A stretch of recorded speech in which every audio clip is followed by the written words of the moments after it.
안녕하세요. 시청자 여러분을 위한 건강솔루션 TV닥터 처방전입니다. 오늘의 건강 주제는 유방암입니다. 유방외과 전문의 임나주 선생님 모시고 자세하게 알아보겠습니다. 어서 오세요. 네, 안녕하세요. 유방외과 전문의 임나주입니다. 반갑습니다. 반갑습니다. 먼저 선생님, 이 유방암은 우리나라 여성에게 정말 흔히 발생하는 암이라고 들었는데 어떻습니까? 네, 먼저 유방암은 우리나라 여성에서 발생하는 암 중 가장 흔한 암이며 최근 빠르게 증가하고 있습니다. 하지만 다른 나라와 비교를 했을 때 우리나라는 높은 유방암 발생률에 비해 건강검진이 활성화가 되어 있기 때문에 조기 진단이 가능하고 또 표준화된 치료법으로 적절하게 치료를 하고 있기 때문에 사망률은 매우 낮은 편입니다. 다행이네요. 네, 유방은 유선 조직과 결합 조직으로 이루어져 있는데요. 유선 조직은 다시 젖을 만드는 유엽과 젖이 배출되는 유관으로 나뉩니다.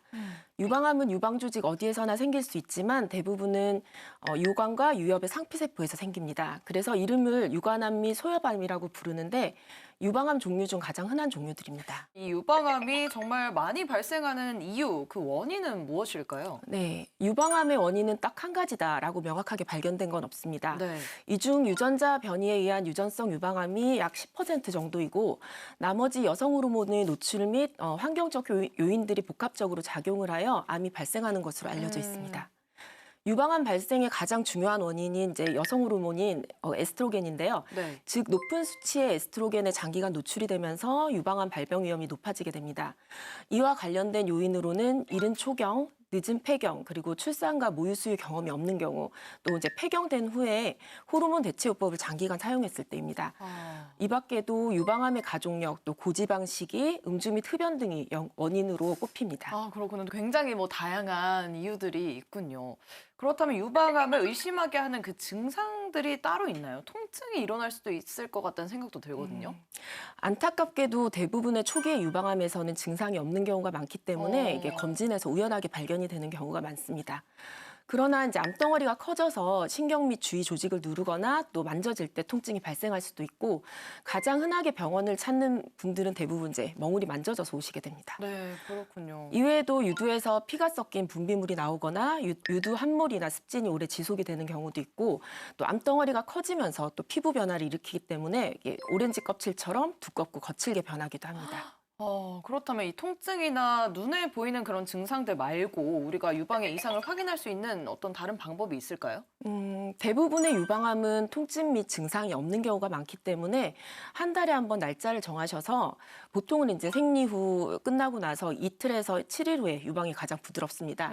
그때 거울 앞에서 양측 유방을 관찰해보고 네. 또 이제 검지, 중지, 약지 세 손가락을 이용해서 이렇게 압을 줘서 촉진을 해봐서 이제 자가 검진을 해보고 이상이 발견이 된다면 빨리 유방외과를 방문하여 검사해보는 것이 좋습니다. 그렇다면 유방암 수술의 종류도 궁금합니다. 제가 알기로는 이제 유방을 보존하거나 전체를 절제하거나 이렇게 이루어진다고 들었는데 어떤 방법들이 있죠?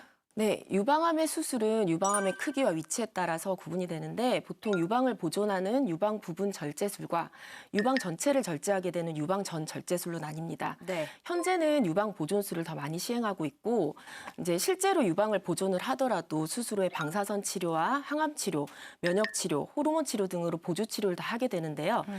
유방 보존술과 유방 전 절제술의 생존율 간의 차이가 크게 없으므로 현재는 60-70%의 환자에서 유방 보존술을 시행하게 됩니다. 네, 의료 기술이 발달하면서 유방암에 대한 치료 또 수술 방법도 최신화되고 간소화되고 있으니까요. 걱정을 한시름 내려놔 주시고 유방암 치료에 임해주시면 좋을 것 같습니다. 똑똑쌤 도와주세요. TV닥터 처방전, 지금부터는 개인 맞춤형 처방전을 받아보도록 하겠습니다. 첫 번째 사례자부터 만나볼게요. 안녕하세요. 유방암 수술을 앞두고 있는 40대 맘인데요. 수술 걱정 때문에 통잠을 이루지 못해서 매일매일 인터넷에서 정보를 찾기 바쁩니다. 혹시나 부작용은 없을지, 이후에 합병증은 없는지 찾던 중에 림프 부종이라는 게 있더라고요. 이건 어떤 건가요? 흔하게 발생하는 건가요? 라는 사연을 보내주셨습니다. 굉장히 걱정을 많이 하고 계신 것 같은데 이 림프 부종은 어떤 건가요? 네, 림프 부종은 유방암 치료 과정 중 생길 수 있는 부작용 중 하나로 유방암 수술 후 20%의 환자에서 발생을 합니다. 겨드랑이 부위의 림프절과 림프관이 제거가 되면서 조직 내 림프액이 적절히 흡수되지 못하고 림프액이 겨드랑이에 고이면서 생기는 증상인데요. 네. 겨드랑이와 팔에 부종과 만성적인 염증이 발생을 할 수가 있습니다. 림프 부종은 붓고 또 피부가 단단해지면서 통증이 발생하고 또 만성적으로 재발하기도 하는데요. 축적된 림프액에 의해서 세균 감염까지 발생하면 고열과 통증이 심해서 항생제 치료가 필요하기도 합니다. 네, 알겠습니다. 유방암 수술 후에 20%의 환자에게서만 나타나는 증상이라고 합니다. 너무 크게 걱정하지 마시고요. 혹시나 림프 부종이 발생했다면 치료를 받아주시길 바라겠습니다. 그럼 두 번째 사례 만나볼게요. 안녕하세요. 저는 평소 건강 염려증이 높아요. 특히나 이 유방암에는 더욱 그렇습니다. 외할머니와 이모 그리고 엄마까지 유방암을 경험하셨거든요. 그래서 저도 언니도 항상 이 유방 검사를 받고 잘 챙기고는 있는데 그래도 유전이 되진 않을까 늘 걱정입니다. 검진 잘 받고 이상 소견이 없으면 괜찮은 걸까요? 라고 사연을 보내주셨네요. 선생님이 아까 원인 중에 말씀해 주셨던 거 하나가 유전이라고도 말씀을 해주셨잖아요. 네. 그래서 걱정하시는 분들이 많은 것 같은데 크게 걱정을 해야 할 정도일까요? 유전성 유방암을 일으키는 원인 유전자 이상은 또 여러 가지가 있겠지만 그중 가장 많이 발견되는 이상은 BRCA1과 BRCA2 유전자 돌연변입니다. BRCA 유전자 이상이 있는 사람은 유방암이 생길 확률이 70% 정도이고 이게 이제 일반인이 유방암이 발병할 확률이 3% 정도인 거에 비해서는 매우 높습니다. 무엇보다 가족력이 있는 경우에도 위험도가 1.2배에서 8배까지 올라갈 수 있기 때문에 고위험군에서는 적극적인 추적 관찰이 필요하겠습니다. 네, 유방암 가족력이 있는 경우라면 정기적인 검진을 통해서 유방암 예방에 힘써 주시길 바랍니다. 네, TV닥터 처방전 유방암에 대해 알아보고 있습니다. 유방암 치료에는 이 방사선 치료라는 게 있잖아요. 사실 이 치료에 대해서 궁금해하시고 또 걱정하시는 분들이 많더라고요. 좀 어떻습니까? 네, 방사선 치료는 고에너지의 방사선을 이용하여 암세포를 제거하는 방법입니다. 보통 수술 후에 남아있는 유방 조직의 재발을 막기 위해서 보조적으로 치료법으로 사용하기도 하고 또 보통 이제 방사선 치료는 수술 후에 3주에서 6주 후에 시작을 하는데 매일 10분에서 15분 정도 방사선을 조사해야 되고 치료 기간은 한 5, 6주 정도 치료를 하게 됩니다. 아까 전에 말씀드린 대로 보존 수술 후에 보조요법으로 쓰기도 하고 또는 수술 후에 국소 재발이 되었거나 뼈나 뇌 등에 전이가 된 경우 이제 증상이 있기 때문에 그런 증상의 호전을 위한 완화요법을 일환으로도 또 시행이 됩니다. 네. 유방 보존술을 받은 모든 환자는 전체 유방에 방사선 치료가 필요하게 되고 또 전체 절제를 받은 환자도 수술 후 결과에 따라서 유방과 겨드랑이의 림프절에 방사선 치료를 또 고려하기도 합니다. 네, 어떤 질환이든 똑같겠지만 특히나 이 유방암은 정기적인 검사를 통한 예방이 중요할 것 같은데요. 이 정기 검진의 중요성과 검진 받을 때 어떤 검사들을 받는지 설명을 좀 해주시죠. 네. 유방암의 가장 기본적인 검사는 유방 촬영술과 유방 초음파입니다.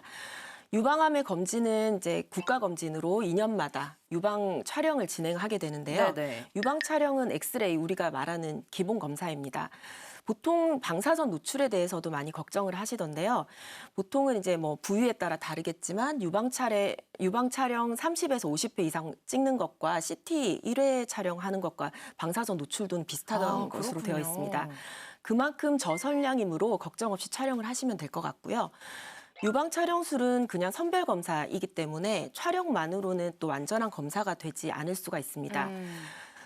우리나라 사람들은 대부분 이제 치밀 유방을 가지고 있는데요. 네. 유방 초음파 검사는 유방 내 유선 조직이 풍부한 치밀 유방에서도 촬영술에 보이지 않는 종괴를 발견하는 데 유용하기 때문에 상대적으로 치밀 유방의 빈도가 높은 한국인에게서 유방암을 조기 발견하는 데 적합합니다. 초음파 검사에서 악성 소견이 보이거나 또 의심이 되면 조직 검사를 시행하게 됩니다. 네, 유방암과 관련해서 꼭 기억해야 할 처방전 정리해 드립니다.